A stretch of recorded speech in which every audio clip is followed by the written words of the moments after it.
Good morning mga kaagri. So tayo po ngayon ay araw ng linggo, June 23, 2024. At narito po tayo sa Barangay Amulungin, Impanta, Quezon, kung saan ay lahat ay nakatalok na at yung iba ay hindi pa.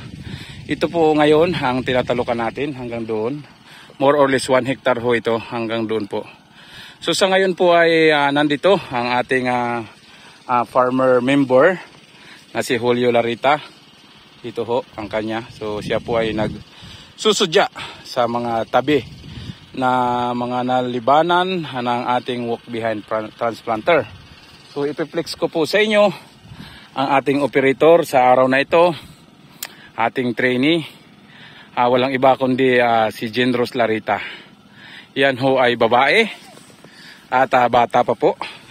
Kaya mabibreak po natin ang sinasabing wala na raw kabataang nagsasaka. Yan, tunay at masasaksihan po natin.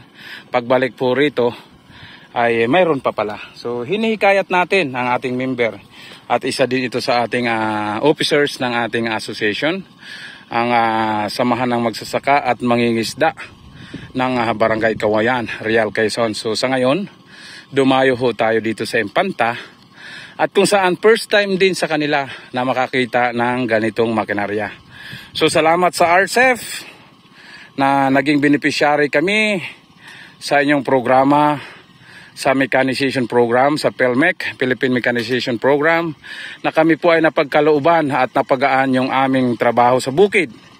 At ito ho'y kayang-kaya ng babae. So hintayin po natin at palapit po yan dito. Yan, patunay ho na kaya ng babae itong makinaryang ito. So ang kailangan lamang ay practice. Sa una, talagang hindi maganda ang pagtatalok at kiwit-kiwit. Pero sa kalaunan at lagi pong ginagawa ito, ay tsak matutuwi din po ito.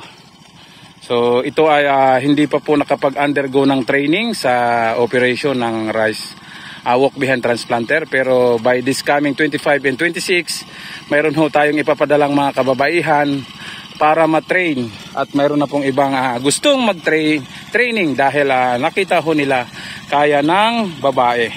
Kaya abangan ho ninyo 25 to 26. Yan ho ay mayroon po tayong 5 farmer beneficiaries na babae na magtatalok ho sa General Nakar, Quezon. Yan, ito lang muna ang isang minutong kahambugan.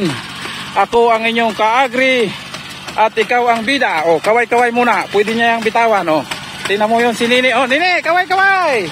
O, tingnan mo. Simpleng-simple yan. Yan.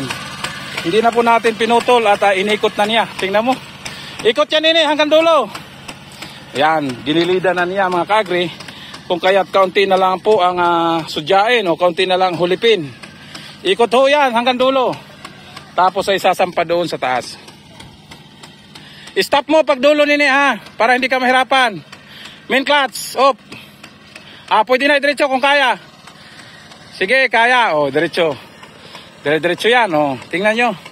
Iko-close up natin ang ating operator at para kayo ay ma-challenge na kaya ho ng babae ang ganitong makinarya. Salamat sa RCEF, PELMEC na napagkalooban kami ng ganitong makinarya.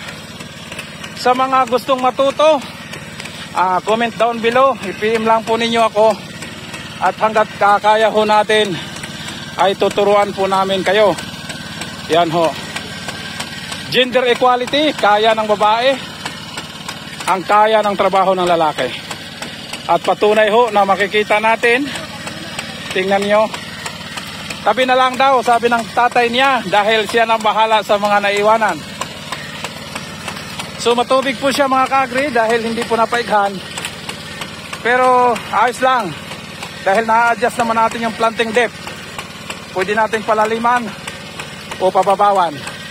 Nini, diretso mo doon at atin na lang iikot mamaya. Hindi naman madadanas yan para, ikot mo hanggang doon. Para palakadin na lang natin dito.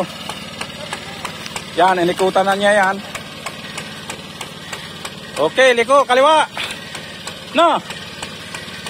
Para lang nagpo-formation. At susudyaan naman ng kanyang tatay na nakasunod. Oh, kaway-kaway! Shout out! Yan. Op! Pagdating doon nini, pagka alanganin ka, stop mo lang yung main clutch. O, kaunti na lang ang hulipin ng kanyang ama. Napakagaling po ng ating walk behind transplanter na minamaniubrahan niya ng babae lamang po ang nagmamaniubra. Yan, hanggang dito na lang po muna mga ka-agri. Ako ang inyong ka-agri at ikaw ang bida. Thank you so much sa inyong panonood.